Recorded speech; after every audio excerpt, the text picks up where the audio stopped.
Hello and welcome to Season 3, Episode 22 of The Dive. I am Kobe, joined by Azael and Freak. Welcome back. Thank you. I feel very welcome. You're smiling, you're laughing, you're making eye contact. I feel welcome. This is how we welcome people back to The Dive. Are you guys gonna hug? No. I guess it's not that welcome. That's too much effort. Yeah, I mean, our chairs don't have wheels on them. It's like You're like really pretty weird. welcome, but you're not, you're not the next level. I feel appropriately welcome. You're not hugged at the door welcome. I don't need to be. Maybe I'm not like a physical contact kind of person. Yeah, that's true. He's welcome at a safe distance. Yeah, exactly. Did you happen to watch any of the Asia Rift Rivals? I tuned in a little bit and I tuned in a little bit also. saw some of the endings. I knew that they had already used Silas Jungle before we got to use it in the LCS. Yeah, even how though dare they? I did talk about it on the previous episode of The Dive, previous to the Asia Rift Rivals. So it turns out that they are listeners to our podcast, Yep. and that makes me feel welcome. Actually, I think they're listeners to my YouTube comments. I got a tweet about someone who's like, I wrote to your last YouTube patch rundown video about Silas Jungle. You didn't reply to me, but look, they're playing it over in Asia. And I was like, Silly Freak, you don't listen to YouTube comments, you read them. I can use text-to-speech programs. There's accessibility options in Windows. Oh, no. You should just pick So it it's up. still a possibility. Not that I use them, but it can be This is done. a good start. Either way, Silas Jungle's hype. Silas Jungle's really, really Yeah. good. And we were playing it last week in the LCS. And that was the unbuffed version. Exactly, So- before he gained 10 health per level and like 3 AD. Yeah, because LCK was, they won. Rift Rivals was played on. They won emphatically, though. Yes, it was played on 913, so that was with the buff Silas, and we did see it in 912 in NA. But this is a big win for the LCK. Yeah. It's kind of funny because I really felt like this whole feeling of everything having come full circle, because I saw Papa Smithy and some people tweeting like LCK did it, we won, blah blah blah, and there was some comments and people were replying like, it's just Rift Rivals, bro, who cares, and it was just Full like, circle. oh my god, this is exactly what everyone was saying when China won. When the LPL beat the LCK for the first time, that was what kind of started the rise of China, right? They won Rift Rivals, then it was, Worlds and et cetera, and everyone was downplaying it so hard. So now it's LCK that's excited about winning Rift Rivals, and I love it. Yeah. Also, I thought it was really funny because there were all the LCK analysts and stuff are like, this is the year of the LCK. We're going to do it. And I'm like, you had one off 6 year. years. You have had 6 years of the year of LCK. Yeah. You don't get to be like, we're the underdogs. It's going to be the year of the LCK. We're overthrowing the giants of LPL. Yeah. No. What? You had a year off. Come You won on. like every Worlds. The last thing they won was Worlds 2017. It's been a year and a half off. That's too long for Korean fans, all right? They have been winning for too long to take anything more than one tournament off. That's true. Yeah. But You've got to come with the mindset. I mean, really, it's like all the other events they did fine. It was basically just Worlds that was a disappointing showing for Korea, and that's pretty much it. And even then, only for LCK standards. So Yeah. Yeah. Like if NA could have Korea's results from the last while, it would be really, really good in general. Yeah, Yeah. exactly. So it is kind of funny. Yeah, and seeing some of the analysts, like you said, like Papa Smithy struggling with his teams not just winning all the time, is definitely, it's like, now you understand. Now you've got a taste of what it's like to be from NA. And to care about, like smaller scale tournaments. For sure. Feel good about them. Yeah, and so LCK winning, I think it's pretty hype. I do think it sets up well for Worlds. The fact that LCK and LPL are going to be pretty well matched. Europe is looking really strong. NA has done well over the last couple events, so I think that Worlds is going to be extremely exciting, and that's kind of my biggest takeaway from that Rift Rivals is that it's going to be very competitive. Yeah, right now there's been 3 really good regions in the last 10 months, basically. NA is the odd man out, obviously LMS as well, and then no one really kind of considers the rest of the regions having a chance. But it's interesting because like G2 actually didn't beat IG to win MSI. Not to take away that tournament from them, but like they never actually beat the world champions to do it. Fun Plus never made it either. Like they were the one team that actually won. In the final gauntlet in LPL LCK. FunPlus is like undefeated in LPL. They're the first place team in the last regular season. Their mid laner was the MVP last time around. Like FunPlus are actually the best team in China, and I'm waiting to see them internationally like do more than Rift Rivals. So like that'll be exciting, seeing them go towards Worlds. Are they the Griffin, right? See that? Maybe they are, right? Because it's like Griffin is the best team in the LCK. Just wait, they're gonna get there. They're gonna win World. Well, they choke every time. They do. So they're not the best. That's true. part of being good. Doinby's gotten really close to winning Worlds several times. Yeah. But I'm just, it'll be interesting to see if FunPlus actually makes it and can perform, because I felt like we heard that with Kingzone. I felt like we heard that with Griffin. And sometimes the teams actually just never end up panning out, right? They have these really high highs, but they never make it international and perform well. Yeah.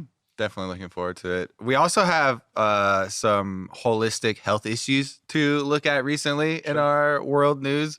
Licorice got benched from Cloud9 because, well, he didn't get benched. Okay. He has wrist issues, health issues, so he took a week off. Mm-hmm. I think originally they were stating that he was going to come back after a week. Hope that he has been able to, at least work on it a little bit and will be stage ready, but still unsure. And it kind of brings again to light another issue that we've tackled before, which are these health issues for professional gamers because they play so much, and the importance of preventative stretching and stuff and moving towards these international competitions. All these teams are grinding so hard that this is actually paramount for every single team. Like they have to have this as number one priority because these injuries are going to be devastating. Yeah, you definitely don't want to invest in a player for like even just like from a like purely pragmatic and like completely soulless perspective. You don't want to invest in a player for 3 years and have them right at the peak of their career be like, poof, sorry, can't play anymore, 6 months off. And of course that's not how anyone actually thinks about this. But yeah, like I obviously feel for Licorice and I feel for Cloud9 and their fans and for him and what he's going through, because like it would be, I think in some ways like reasonable to like, wait, what if I have to panic about this? Like what if it never gets better? What if I, suddenly have to make a career change? Like that can be very, very scary. I don't know if that's what's going through his mind at all or not, but it's a possibility.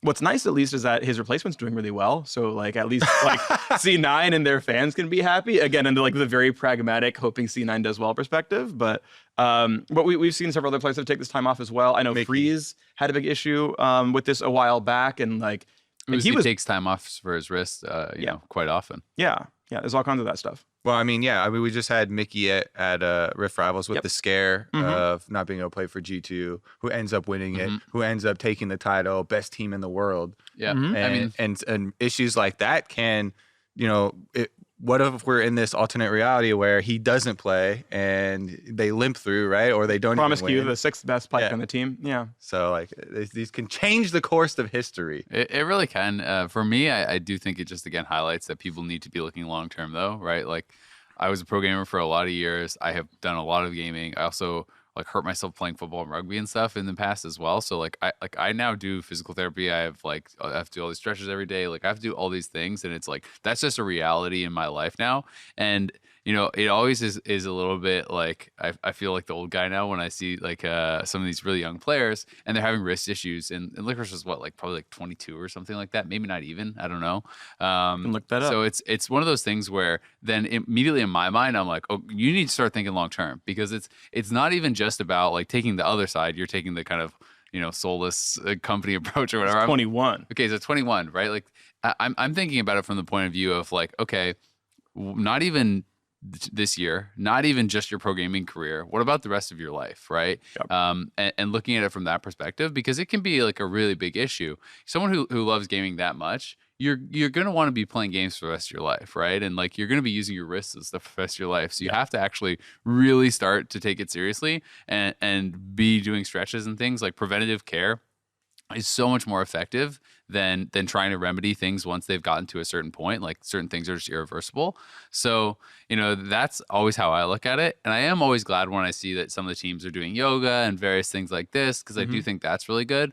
But there probably needs to be, some sort of kind of element of like, okay, wrist stretches is just like incorporated throughout the scrim day or something like that. Like, if you're on a sports team and you're practicing, like there are, various stretches that you do like warm-ups before and after, like most sports teams have in all their practices, right? Like we did that all throughout high school for every team I was ever on. Yeah, totally. That should be in pro gaming as well. Wrist stretches before and after your scrims, that type of thing. Yeah, I mean that's the same thing, right? Like doing high school soccer or whatever for a bunch of years, and doing swim-ups and doing swimming and doing warm-ups and whatnot. Like this is how sports teams function. Like you take precautions during practice with your team, and then when you go to play the match, you do the same thing. I think it makes sense to schedule that kind of stuff. Yeah. I mean, I also started thinking about some of these players should actually be insuring their wrists. I mean, we have soccer players that insure their legs for millions and millions of dollars. Yep. And I was trying to talk to Double Lift about, oh, like do you do stretches and stuff after the Licorice thing came up? And he's like, nah, I think I'm lucky. I just never have them. And I was like, all right, well, you should do preventative stretches so that you don't have them in the future. Yeah. Because you can't just rely on like, okay, maybe I don't get them because I have the perfect, ergonomic setup or posture. Regardless of what your setup is, the repetitive motion is going to take an effect at some point or another. Exactly. And up until it does take effect, you're going to be like, oh, it doesn't affect me. Like I'm just lucky I don't have it. Yep. So I definitely do agree that should be incorporated, just like mandatory by the teams as part of practice. It doesn't seem like it would take that much extra time, and the benefits would be, super long term. Yeah. Yep. I mean, like I was a programmer for 6 or 7 years. I had zero problems with my wrist throughout any of that time. Yeah. It wasn't until last year my wrist started hurting really badly, and then ever since then, it's just been like, okay, now I have to wear wrist braces and wrist stretches and stuff. And it just like literally popped up overnight. And it was super, like, I thought I was in the double lift camp where I was like, no, I just don't have any problems. It's fine. Yeah. And I didn't for like, 29 years or whatever. Yep. And now I do. But definitely something to watch out for viewers and for pros alike. Hopefully teams will start to establish more of that. And I think just like everyone should have some sort of little routine that they do.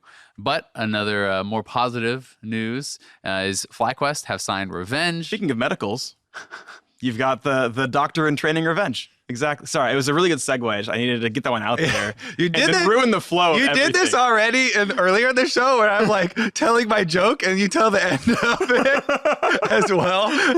You're still welcome here. Oh, thanks. I really appreciate that, Kobe. We know that this is what happens when Every 2 to 3 weeks. They must know I know something.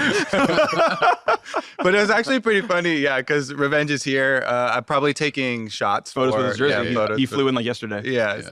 So I talked to him a little bit. And I've known him a super long time because he's friends with some of my friends that I play League with and stuff. A bunch of like one trick. Ribbon one trick. I do this, by the way, one trick because all of them play tons of other Some champions. of them do. All of my friends, Okay. at least, like Best Ribbon NA and then all of them. All right. And it's pretty funny how they all like start out as Riven because I think a certain like personality type and way that you look at the game is attracted to Riven because there's so many combos. You can cancel things. You can 1v9 carry. Yeah, makes sense. And it does seem like a really good starting point. Like if you're gonna bet on getting a one trick of some type of champion into professional play and diversifying their champion pool, and learning strategies and all of this stuff, I feel like that is one of the safest. Riven or Yasuo would be the safest two that come ones. to mind. Yeah. Yasuo ones I feel like are a bit more dangerous. That's for some reason all the Yasuo one tricks. Really? You think they're more? Are you talking about like mentality wise here? They're definitely different. I can't quite put my finger on the difference between Yasuo main and Riven Yeah, main. someone who speaks with Nathan Blau a fair bit, I feel like, yeah. That's like the worst possible example, I think he's just like the complete median example of a Yasuo main. Take that how you want. I think that, if you're looking at it from the perspective of a team trying to recruit someone who can master the mechanics, I think of Riven or Yasuo, really, if you can be at that elite level and have mastered those champions, then at the very least that they have the mechanical skill to branch out and master any other top lane champion, right? And I think that is one of the things that you can see among like all these Riven players or whatever, is that that they can learn these champions, that they have the mechanical skill, that they put in the hours. So I do think that it's like somewhat promising in that regard, and I'm always excited to have more players like that in the league. And I'll be interested to see how Revenge does in Academy, if he's going to be able to actually, perform at a high level, because there's lots of solo queue stars who come into Academy or LCS and never actually are able to hit that level. Yep, totally agree. Here's a random question. If you could hire any random one trick to be on your team, like what would that champion be? Like is Riven like premier one trick? Like this is the kind of So you player think I would they hire? literally can only play with the champion? Well, yeah, I have to pick a one trick. do I hire the Maokai one trick? Is the Ezreal one trick? Like, By the way, that's not a random question. We were already talking about. yeah. Well, okay, valid. But did you see it coming? Yeah. Okay, well, It's randomly pertaining exactly to the discussion. is Riven the one though? And I basically already said Riven. Oh, that's true. But now I'm asking more pointedly: is there the other 144 champions? Qiyana, let's do. Yeah, okay. If you're Qiyana one trick, you're the player for me. I don't know. Because that seems shows fraudulent. that you pick up champions real fast and you hard commit without knowing whether it's good or not. Wow, I can't wait for that kind I of think player. that's exactly what I want from my Yeah, player. absolutely. Do what I say. I like all of these. And you don't give up, even if it turns out that it's bad. Great, but we already know Qiyana's good. Speaking of Qiyana, actually with Revenge, I was actually talking with Orange is also here today because he's getting photos because he just joined TL because of their old jungle getting moved up with Mike Young. He was saying that Revenge is one of the few top laners he thinks is actually good at Qiyana. So I just thought that was kind of interesting. We just kind of brought up the champion to him. He's like, actually, Revenge knows how to play as champ. So we'll see who else is good at Qiyana, but I think she's kind of exciting. 913 is going to be on Pro. We're not going to go super in depth on the patch because we have a couple times already since this was a longer patch cadence. They had an extra week. So if you guys want a more in-depth discussion, you can check that back. Or Freak will have a Freak show coming up as well. So we're just going to talk about more who we think might actually be playing some of these champions, Qiyana, Mord, perhaps even Sylas that we know is going to be coming into the meta. Yeah, I think any of the junglers who can play Sylas will play Sylas. Like I said on the last episode, the only League of Legends games that I've played for the past month and a half, I've been jungle Sylas because it's so fun. I feel like he's so strong, especially 913. Now that he got the extra buffs back for extra damage. So I think that one's pretty easy. It's just kind of, is your jungler competent on the champion? Yep. And then go to town. And does your composition not have 2 AP solo laners? That's another really important thing to keep in mind when, yes, there are a lot of, potent junglers that are AP damage that I think are getting buffed because I saw some Nidalee buffs coming as well on the PBE. But you're going to have to balance, of course. I think the interesting ones for Qiyana and Mordekaiser. Qiyana, obviously, a much higher skill ceiling than Mordekaiser. But Mordekaiser, right off the bat, I feel like that could be anybody. And especially the teams that like to leave their top laners to their own devices. Yeah. Because I really like one of the biggest things with Mordekaiser is just being able to ult someone when they come to gank you, and you delay time for the rest of the team to come defend you, and you can also probably just 1v1 that person anyway. Yeah. So I'll throw out a name. Dokla is going to play. The Mord player? Is a likely Mordekaiser player. I could see that because I mean he also has played a lot of more of kind of like off the wall carries and stuff too. He was the orc guy and doing all that stuff. So I do think that there's this element of you have to have like a little bit of bravery to like be the first people to bring out the new champion, right? Because they can kind of look a little bit silly. Not so much with Mordekaiser. Mord I think is less so because I just think Mord is incredibly strong. I think we're going to see a lot of Mord. I think the champion is just so damn good.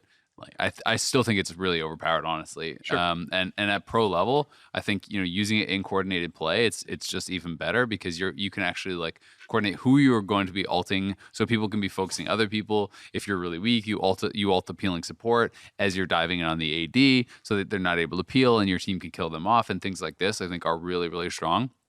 I think it has a really powerful laning phase. It's incredibly good in tanks. So if people want to play any sort of tank style of play, I think that's really strong. It'll be interesting to see to me to see if it's getting flexed around at all, because mostly I've just seen it in top lane. I do think you can play more in mid, and like I have seen some people playing more jungle. I don't know that it's going to be there, but like my real question is like, is this powerful enough that it can be flexed everywhere? And if it is, then probably everyone plays it. Yeah, for me, I looked at pick data for both Qiyana and Mordekaiser to prep for Freak Show, and across all the leagues that are on 913, which is like most of the other leagues, including like EU Masters teams and even Asia Rift Rivals, there were barely any Qiyana or Mordekaiser picks, and maybe in some of these they were still disabled. Like I don't because champion disables are up to the league administrators per league. So maybe Turkey's only league with Mordekaiser enabled, but there was exactly one Mordekaiser play as a top laner in Turkey, and they were like 2 Qiyana games, the mid laner in LATAM and like Vietnam or something like that. So like There's a lot of samples of 9-13 games already, and there's like 3 combined Qiyana and Mordekaiser picks. So the leagues that are playing the champions aren't playing them much. They've been successful, but I have not seen this like 80% presence across appropriate leagues right now. So they could just be wrong, and the champ should be showing up. But in the teams that are playing, they're not playing them often. Yeah. Do you think what would be a name that you would throw out? Because I throw out Dokla. Yeah. I mean, I think Qiyana's more of a mid laner. I would like to see any of the flashy mid laners who want to like try to carry. So I think Bjergsen's pretty good at picking up new champions. Like he's a pretty good option. I don't feel like it's a crown champion. I don't really feel like it's a Jensen champion. So I guess I'll sit with Bjergsen because I can't think of any other like mid carries. Maybe Froggen will try is my other option. Top side for Mord, I'd probably see Ruin. I feel like Ruin is just like a very adaptable player. Different champion like every single exactly. game. So like I think Ruin is a good option for this. If we're gonna see players, those are my 2 votes per champion. So you think Qiyana only going to be played mid? I think she's more likely to be mid. I think she can be top. She is a physical damage dealer, which is kind of more of a commodity, like a prized commodity in mid lane. There are very few physical damage mid laners. Like we saw Lucian mid in the LPL LCK finals because they were playing AP top, AP jungle, and they're like, well, we need physical damage, so Knight's playing Lucian here. Yeah, that's the thing about her. I do think that she's definitely flexible to jungle and top. So it doesn't have to be mid. I think I agree that the highest percentage should be mid. But this kind of widens the pool of people in the LCS that you're thinking about as possible players. Oh, also in everyone on G2. We'll probably try to play this champion. I mean, the thing with any sort of like AD assassin top, it's kind of it always feels somewhat niche because I think that there's a lot of more champions that can easily like armor stack and somewhat negate your burst through that sort of strategy, right? So I would have to be flexed in, right? Yeah, or it would have to be a counter or red side or whatever, something like that, which does usually make it a lot less common. I think the other thing with Mord is that even though the mechanics of Mord are very simple, understanding how to use the shield properly, I think it does have a little bit to it. And I also think that one of the reasons we may not have seen it as much is I think that the way your team does team fights does change a fair bit, right? Like who's being like you're essentially practicing 4v4 team fights. Like that is actually I think fairly different in how that's played out when you ult or if you ult and who you ult and all that sort of thing is going to change the way that fights look quite a lot and in target priorities. So there may be an element of that, but it would be surprising to me if we don't see more at all, just because it's so incredibly strong in solo queue, like both from actually talking to some pros and also just like win rate data. It's incredibly high and personal experience is incredibly strong. So I would be really surprised if it just like for whatever reason never comes really to pro. Yeah, both Mord and Qiyana are having really high solo queue pick rates across pro players. Yeah. So like people are definitely trying it. So like there is the interest in playing the champions compared to like the Zac buffs from last patch where like 2 people tried it once and then just no one really bothered. There's definitely like the eyes are on. So if they're not playing, it's because it didn't work in scrims or they couldn't find team comps for it. But for sure, people have taken notice. Yeah. Now on to the LCS, and we want to talk a little bit about the teams kind of in the playoff hunt, especially towards the bottom of the standings. Who do you guys think basically outside of playoffs right now kind of has the best chance to make it in? I'm actually a little keen on FlyQuest, and the odds are really slim because they're 3-7, and like the worst record to ever make playoffs I think was 8-10, and even then like 9-9 missed really recently. So like they have to go like 6-2 to have a reasonable shot at it, which is like gonna be really hard because the only rematch they've had was a fairly easy match. So that's a really tough one, but I still feel like they have a chance. Right now they're the same record as 100 Thieves. I feel like their chance is better than 100 Thieves. So like really, I was definitely gonna go with 100 Thieves. I don't know, just for whatever reason, I'm like, okay, Wadid's in, I believe now. It's just because they got 4th last time and Wadid's an upgrade. I'm just like, I believe. So they did get a 2-0 week last week, but the games were a struggle. Both games seemed like they were a struggle. And I think 100 Thieves has just been looking so much better since they got their first win. They look much more motivated. Everyone's trying to create these plays. The mistakes are still there, but it feels like a more hopeful team. As if we're just going to pick one to try and knock in there. Maybe FlyQuest and 100 Thieves both push up. I would say, let's see, 6 and 7 are Golden Guardians and Clutch right now. Yeah. So those would be the closest to dropping down, but Optic or TSM or I'm not even going to say Team Liquid. I don't think they're dropping down. even No. though they're kinda I feel like our close there. top 4 are pretty safe. But I feel like, yeah, it would have to be one of these Golden Guardians or Clutch that are kind of on a border right now. Yeah, for me, like I definitely wanted to say 100 Thieves before last weekend, but they also OT'd this weekend. But then there's It the was added wrinkle TSMTL. of exactly it is really Yeah. hard schedule, so it's just hard for me to know exactly like where they're sitting right now. FlyQuest, they had an exciting week for them that they actually 2-0'd, but it wasn't super dominant. So that remains a little bit of a question mark. And the thing I'm thinking about for Clutch is, well, Clutch is right on the precipice, and it feels like Golden Guardians has been sliding quite a lot. But the thing for Clutch is, they were very clearly trying some quite different stuff. They did the Sona Tom Kench bot, and they did Cody Sun playing Zed mid. Both of those are so far away from what I have always seen Cody Sun do in his career. He's been very much a standard marksman team fight style player, and I felt like that was kind of working for them. But very clearly they want to experiment more and try some different stuff. So, to me, like, Clutch, I think it could work for them, but it seems very dependent upon if this kind of new style that they're bringing out is going to start clicking, because it is one of those things I think could have big rewards if they can actually make it work, because no one else is playing like that. Added wrinkle for you with Clutch, they just dropped their head coach in Mixcrag. The Think card is going to be head coach. Artemis promoted up from Academy, who will be on stage with them this weekend. Does that raise, lower, change your opinion on Clutch at all? Like, it's hard to know, like, really, like, what coaching is doing specifically with the players. Yeah. I know that's difficult, Because but Thinkard was already there Yes. for a bit at least. I think he had just recently swapped over, and then had only been there for a brief time before Mixcrag got let go. Now, I don't really have a lot of insight specifically into Clutch's coaching, and I haven't heard a lot about their coaches. So for me, it's like, I don't really know. I don't know if it's like, because Thinkard was there certainly for this new direction. I don't know if he's spearheading this new direction, or if maybe maybe that's part of the reason the Mixcrag is gone. Because like, what are you doing? You're trolling. We're going back to standard. So I think it remains to be seen, right? But for me, that doesn't really like change how I feel too much either way. I mean, you can't know what went on, but we do know that how they feel about it, right? They removed Mixcrag, so they're not adding anything, but they might remove some blockers, right? There have also been teams in the past where Huhi did not like the decisions that the coaches were making, and just led the team by himself. Yep. So I mean, there are lots of situations where individual players or other coaching staff or something might have a very different idea of how the game is supposed to be played. We don't know if that was manifested in the Zed mid Cody Sun play, or if that was manifested in the Jinx bottom standard Cody Sun play. There's Zed team now. But so it's hard to predict what's going to happen. But I think that they definitely were having problems, and maybe this is something that can focus them.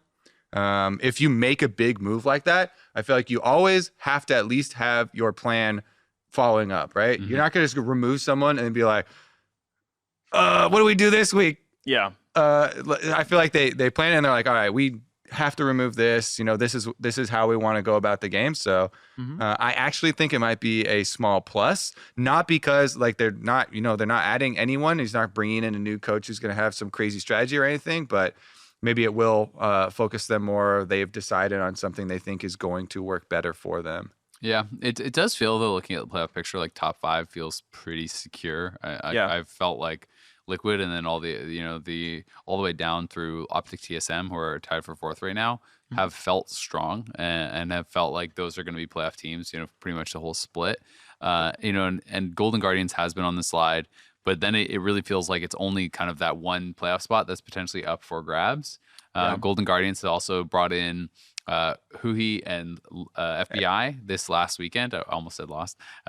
This last weekend, and it's kind of interesting. Like, I'm not sure exactly how I feel about, are they an upgrade, are they a downgrade? Because they had one game that went pretty poorly, but that was largely due to Meteos counter ganking them, and then Arrow got super snowballed, and then they had one game that went really well. So I don't feel like I've seen enough to really have a super strong opinion on if they're better or worse. But I did like that they were playing very aggressive, and that was kind of the different look compared to what I perceive Deathly on Olay to be, which is much more of the sit back and chill, despite the fact that, to be fair to Deathly, he does play Draven in some of those aggressive champs. Sure.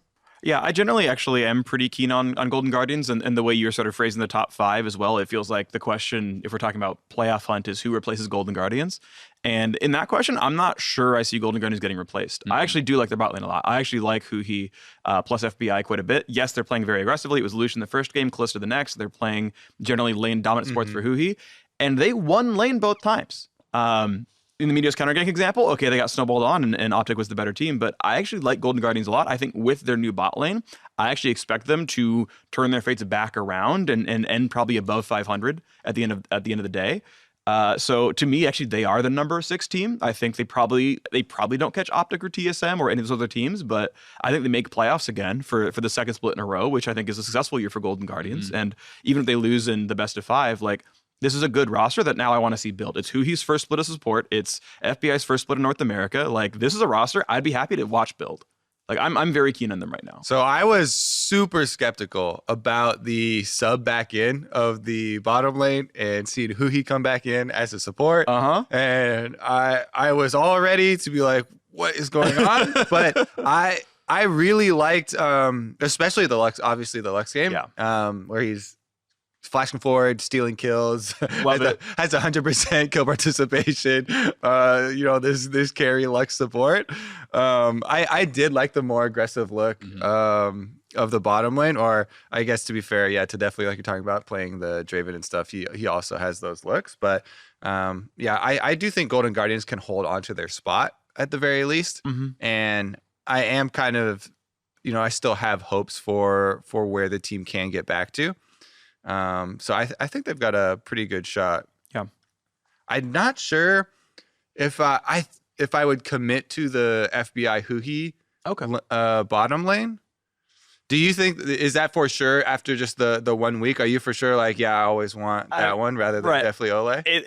I mean, my sample of 2 games, right? That's not very scientific, to be fair. Like that's a really bad T-value test. But like I liked what I saw. That they were ahead in CS both games. I liked the look of them. I'm really keen on Huhi as a player. I think he's an absolutely amazing talent. And I remember we talked about him when he retired from mid lane. I was like, I'll play jungler support. And I was like, yeah, you will. I want to see that. And I'm actually glad he's back already. Like, it took 1 split and he's back. So, I am. And hey, you know what? Maybe in every scrim this week, they're hot garbage and they get slammed every game because they don't know how to play on ganks. Right? Like, might be that they have no idea how to play around opposing junglers and they're actually garbage. And now that teams know they play aggressively, they're going to feed every game. That could totally be true, and I'm totally wrong. I saw 2 games. But for now, I believe. Yeah, I mean, I think especially after the slide that they had been on, I think you're happy to try maybe continue and change something out, unless they got, the scrims went really bad, right? I think assuming scrims were kind of comparable or better for the new bot lane, I think they'll probably stick with it this weekend, but we'll be definitely interested to see it. We have some exciting matches coming up this weekend, though. TL versus CLG and Cloud9 versus TSM as well. Yeah. We can start with TL versus CLG, a battle for first place in week 6, and CLG's in it. That's hype. You know how many battles for first place we have had this split? A couple. Most Definitely games. More than ever before. We had a week with a 6-way tie for first place. We probably had 2 weeks where there were 6 teams tied for first place. Just how good our league is, Kobe. That's true. We've at least had 3 teams tied for first place for the majority of the weeks that we have had in summer so far. It's actually been insane how close the basically top 6. Basically got 6 MSI finalists. That's true. Teams have been. 5. But, and bringing it back here, CLG, they're coming off a, very, very kind of motivating win for them. Finally beating TSM after like 3 years. Yep. They did it in really, really, stylish fashion as well, with the stylish jungle, Wiggly popping off, getting 2v1 kills. It definitely seems like there's a lot of momentum behind CLG right now, and Team Liquid has been kind of along for that bumpy ride so far in summer. That's part of the reason why our league is so clumped at the top, basically. Is because Team Liquid have not been dominating and kind of weighting the top edge. So yeah, I dropped a couple of random games, like the Echo Fox one back in like week 2. It was like, wow, that was a really crazy comeback loss that you kind of gave away. Otherwise, they would just be like 2 games ahead in first and be like, oh, yep, there's TL and people fighting for the other bye. It has made it much more interesting. Yeah, just because of how sort of minorly inconsistent TL has been, this matchup is pretty close. I still think pound for pound, TL's players should be better. I should always take Impact over Ruin.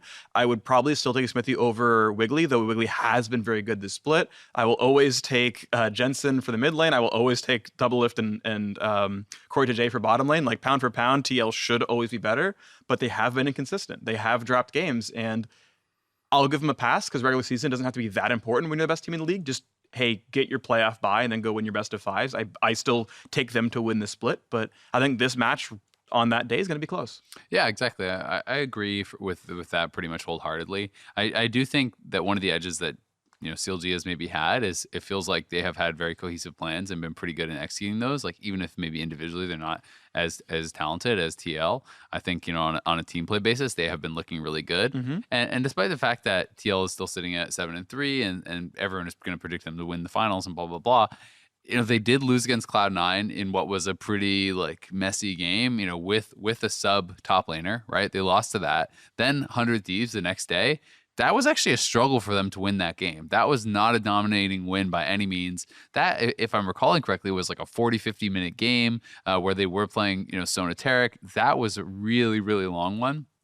So TL, even coming out of Rift Rivals, where they look quite good at Rift Rivals, have not looked super dominant. And it is always hard to know, how much of this is like, okay, you can just give them a pass because we know they're really good, and how much of it is, okay, you're actually, struggling to figure out what the best way is to play right now and that sort of thing. I think TL is certainly favored, but CLG, has a legitimate chance, I think, not only to challenge these teams in the regular season, but I think with a cohesive plan going into playoffs, I think that they could challenge the top teams in playoffs as well. If CLG is playing at this level, I would not be shocked to see CLG in the finals.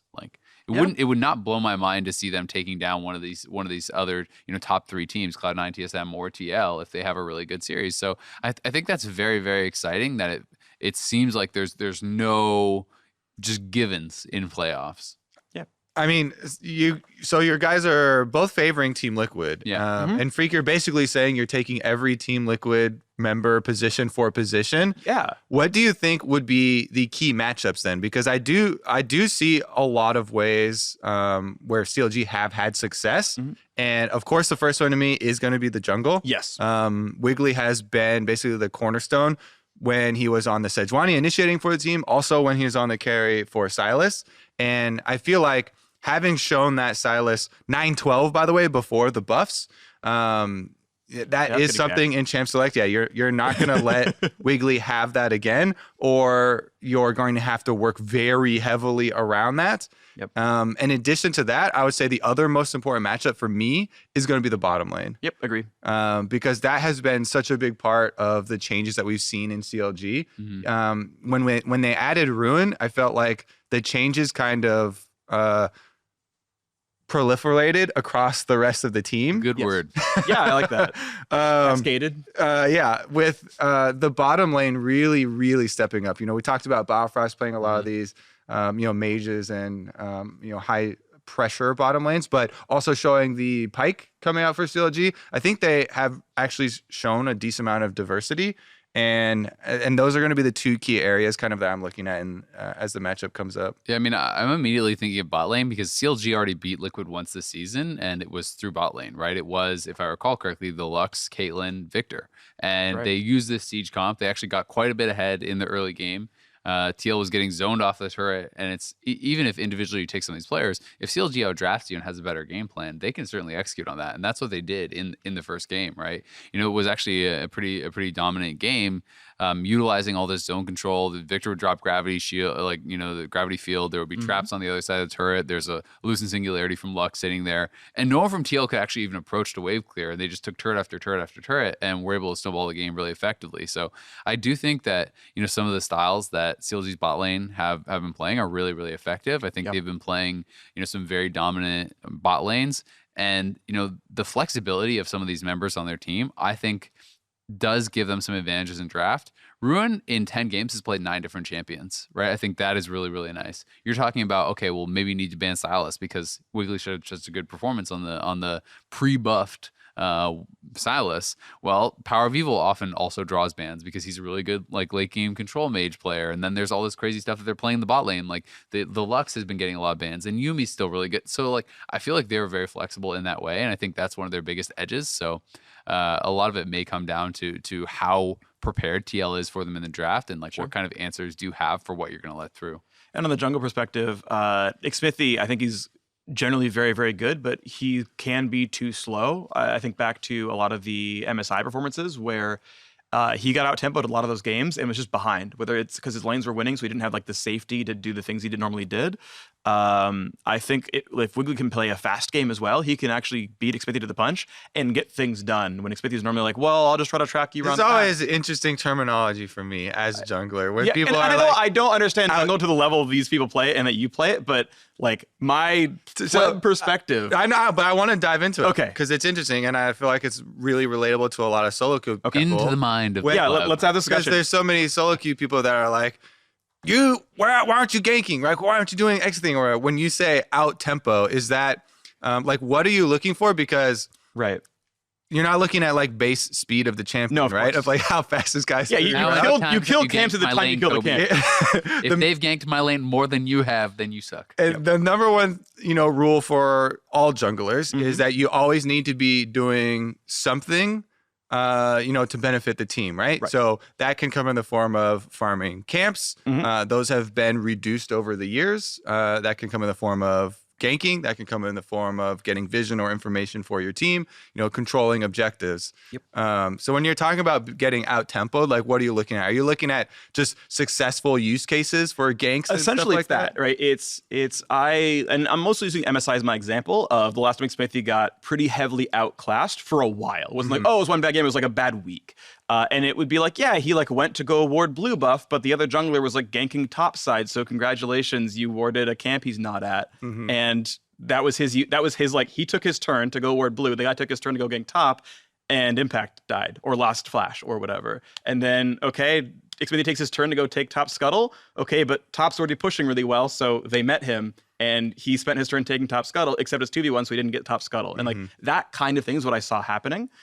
Maybe I'm wrong about this, but that's what I remember is like he like did his thing and it was the wrong thing. Yeah, just inefficiencies in time spent. Yeah. I also remember thinking back to MSI that he just made a lot of bad decisions. Like there was, the Heck Room game, I want to say it was Heck Room game where he goes down, he like basically shows mid, then goes down for the bottom side scuttle when his lane's being pushed in.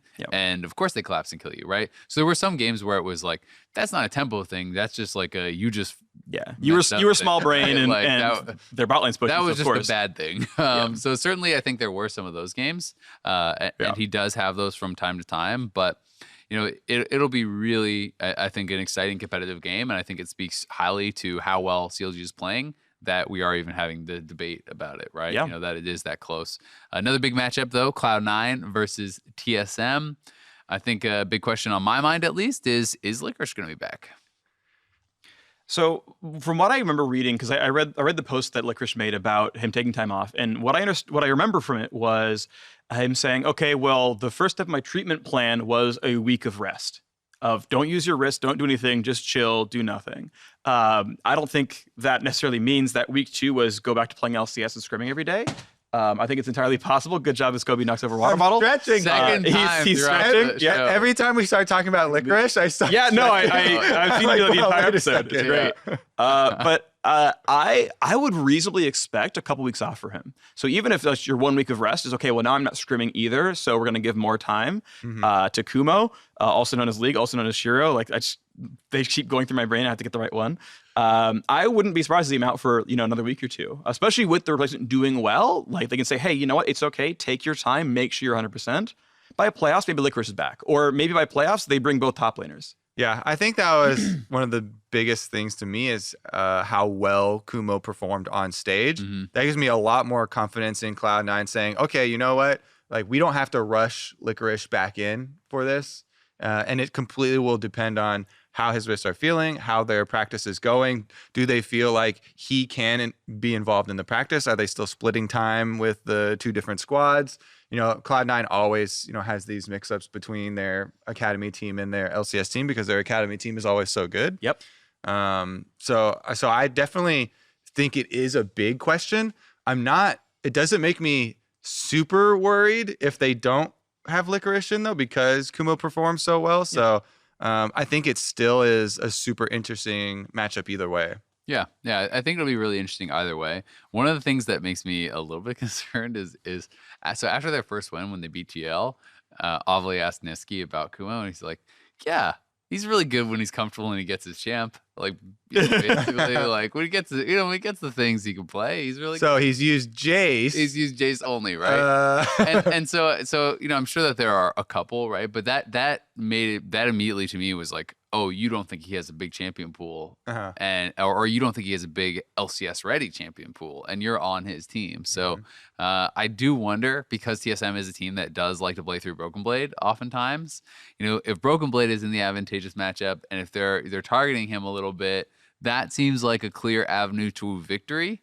If that is true, right? And I'm sure that some of these guys would have more insight into that than we do. So that is my major concern. Whereas Licorice, I don't think is super exploitable whatsoever in champion pool or anything like that. So as far as key matchups, that's really where I'm looking. How can Kumo hold up if he's getting targeted by TSM?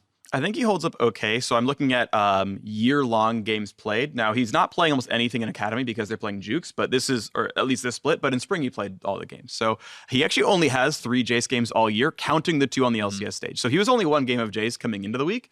So like to me, like he has other champions he's still going to be fine at. Like his Aatrox is 4-1.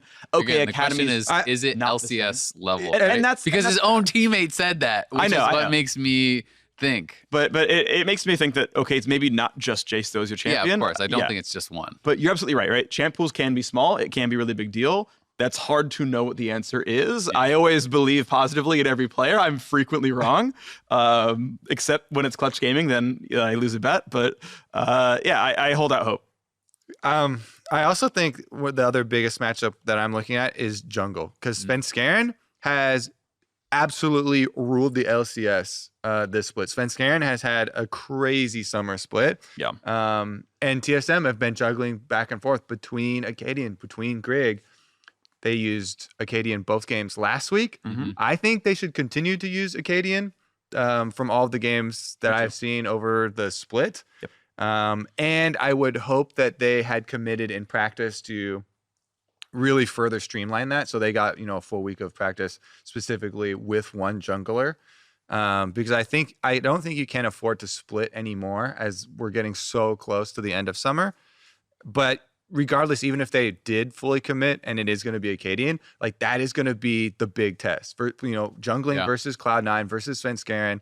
Because he has been super aggressive, and Svenskeren has kind of hard carried quite a few games so far in summer. Yeah, I mean, I think Svenskeren, it's fair to say, has looked, quite a bit better than either of the TSM junglers, right? He is, I think Svenskeren is an MVP level candidate for this split. I think he's been incredible. So, it'll be really interesting to see where TSM does go. I agree that they do need to kind of commit, largely because I've also heard that they were doing this more as a test to see who was going to be their starter, not as like a 6th man swap it back and forth type situation. So if that's the case, you're going into week 6, you don't have a lot of time here. You have to have that nailed down and have the proper practice going into playoffs, going towards Worlds, even, make sure you qualify. So I think that's going to be a really big deal. And I do like the look of the team when they have Acadian in. It feels like, even though, some of the dives, there are a couple mistakes, it feels like they're constantly looking for these plays. And we even had multiple members of TSM tweeting out after their game, like even though they lost, they were really happy with where the team is at as far as game plan going in, constantly looking to make a more aggressive, more offensive plays, move the game state forward. And it does feel like Acadian, in one way or another, is a catalyst for that mindset for the team. So I think that that's also important, when everyone's thinking about the game in the same way and they're on the same page looking to, try and create these opportunities. And he was the guy who got them to finals last time around. Like he's got the track record of success with the roster. Like to me, I was surprised they even brought Grig back at all. And then I was surprised even further when his initial record of the first 4 weeks was better also. I'm just kind of, again, agreed with you that I think Acadian should be the pick. I do think they're fairly close to skill level, but I do think Acadian's the better choice. The other kind of question here is is who do you think's performing better right now? Because to me, Cloud9 has actually looked better, over the last little while. It feels like, TSM, I think, has been having more struggles and has still been playing. So it was really interesting because coming out of Rift Rivals, with some of the stuff we saw on social media and heard that TSM really wants to adjust to this and play really fast pace. And their Saturday game was literally 5 scaling picks, right? It was scaling across the entire map. With like their GP Sejuani, and they had like a scaling bot lane, and they did all of this sort of style. So I was kind of surprised that was the first game out of Rift Rivals. Largely, like I was surprised with the first game against Liquid at the start of the season, where it was, this is zero as real type stuff.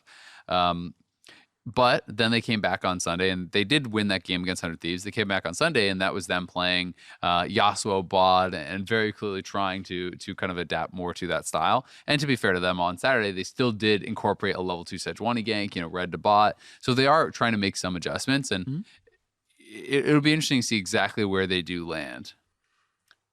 Keep in mind that TSM did beat Cloud9 the last matchup they had on the 16th. And that's not too long ago, but it was with Grig. And that was Grig on the Skarner, the tank jungler. Yasuo Gragas game. Yeah. And TSM also put Broken Blade on Poppy, which they haven't put him on tanks too frequently. Basically on his history in the entire team. Most top laners aren't playing tank. Yeah, they haven't had him on it, but it was a really good, I thought, pivot in Champion Select. So again, I think Champion Select is going to be super important for this one, as we've kind of been highlighting recently. Because I felt like a lot of it, was super influenced by that. And I think Ziggs has been pretty good in trying to figure out what the direction for the team now. So I definitely feel like TSM also have a pretty good shot at it. We're still, up in the air whether they're going to use Grig or Acadian, but for, the record's sake, Grig did get the win over C9 last time. Yeah, I'm generally wait to see. I still favor not TSM. I think they've been fairly weak as of late. Kind of since Rift Rivals onwards, it's like, well, you're not playing all that well as a squad. So wait to see them turn it around, but I don't think they've done a lot yet. Yeah. Well, we'll have to wait and see. I mean, to be fair, Cloud9 didn't do anything at Rift Rivals either, right? TSM did at least get yeah, but at least Cloud9 was a blank slate where it's like, well, your players who are like in your top laner didn't play at full strength, so whatever, we're just gonna pass all of them by. To play devil's advocate, though, it's like, well, maybe Cloud9 would have just gotten slammed too. And hey, maybe they would have. So that's the only thing I feel a little bit bad, because I agree, TSM played poorly at Rift Rivals. They got blasted, right? But I do feel a little bit bad because I've been critical of TSM from Rift Rivals. Give C9 a and Cloud9 is just like, you get out for free. Like, what if they would have gone 0-4 and gotten absolutely blasted every game? Then they would be getting flamed way more heavily. So I don't want to count that too much against TSM, because C9 basically just didn't play. Yeah.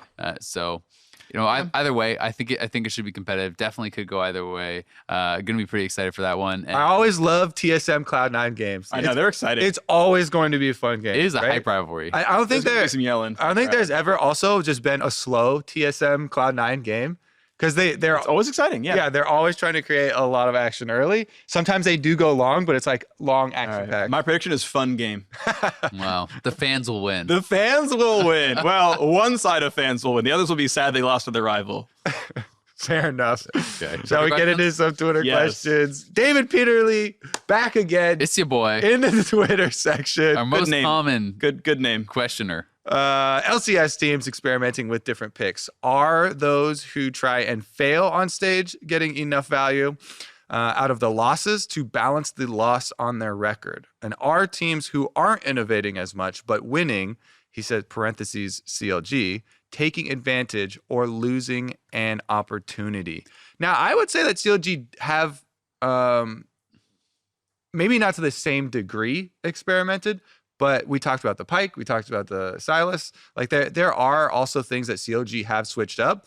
There definitely have been long stretches where we're like, oh, look, this is CLG's style. They have Caitlyn Lux style bottom lanes, and they push bottom lane. And Ruin will play whatever champion is left, but he'll play it in the role of sacrificing for the team, and playing team-oriented objectives.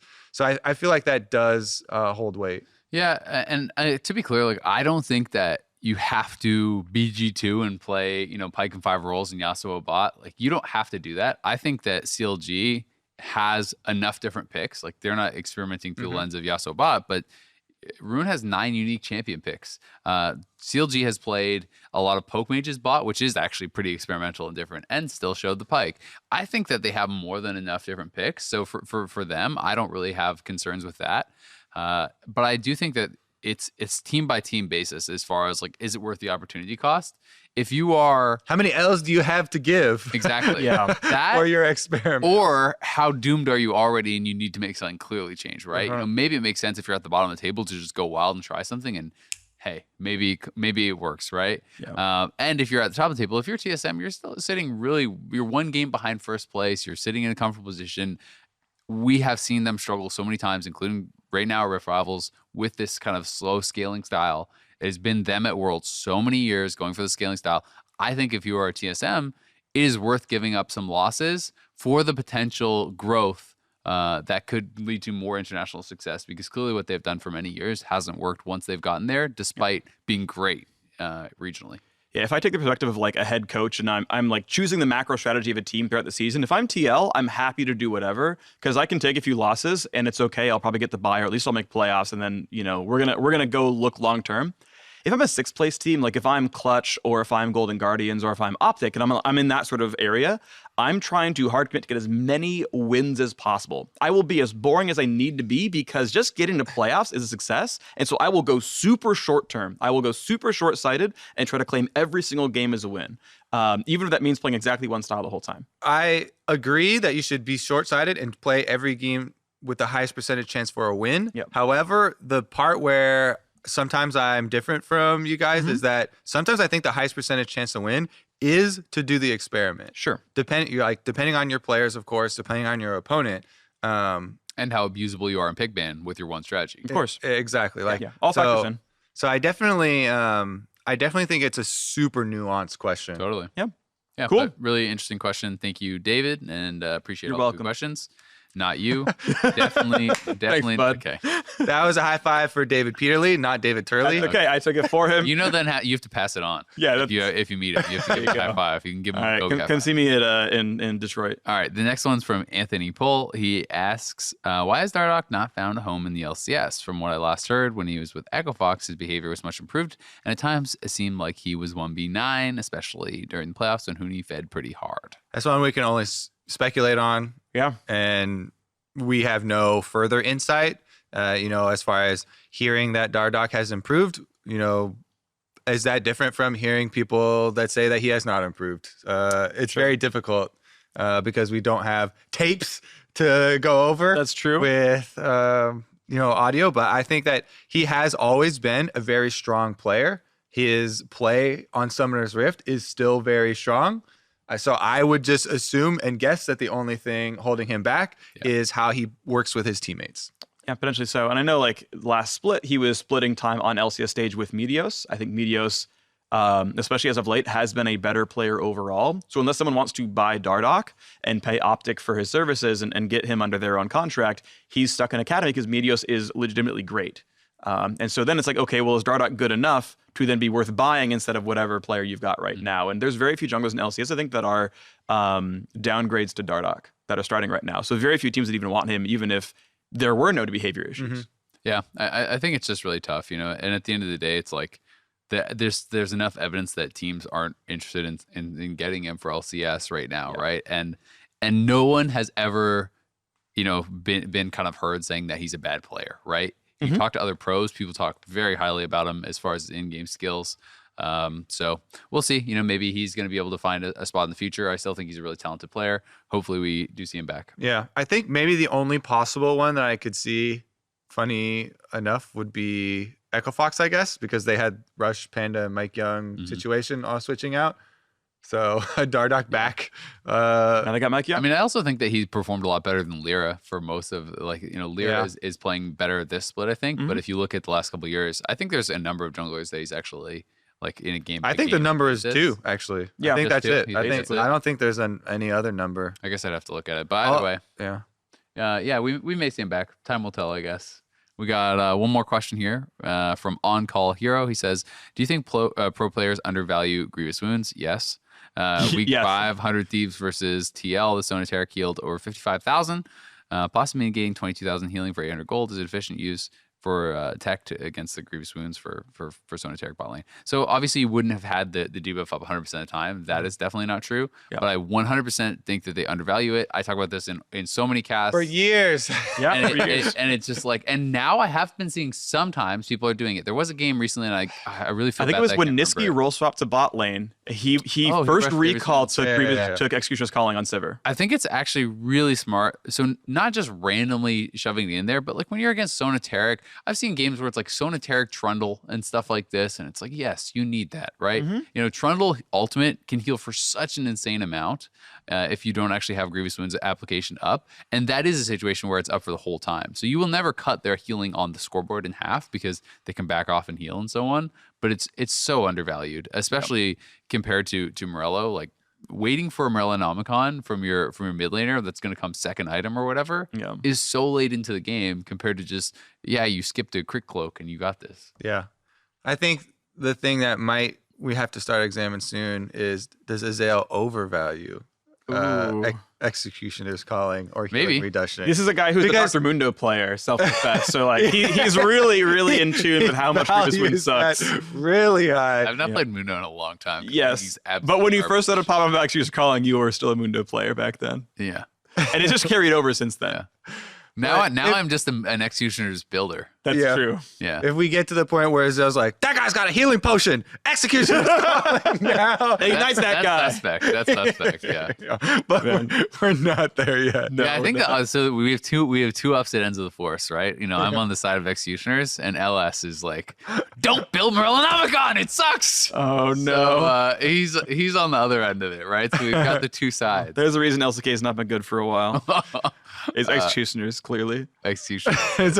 It's actually LS. He's been coaching all the players in their item builds. Well, that is going to do it for us on this episode of The Dive. Thank you, David. You're welcome. Remember the Flame Freak. He was the one saying those things. Thank you, David Peterly. Remember this weekend, definitely tune in because we have a battle for first place between Team Liquid and CLG. Plus, we've got El Clásico of the LCS. Cloud9 versus TSM on Sunday, following that one up. So it's going to be an action-packed weekend. See you there. Sounds good. I think I'll go. Maybe.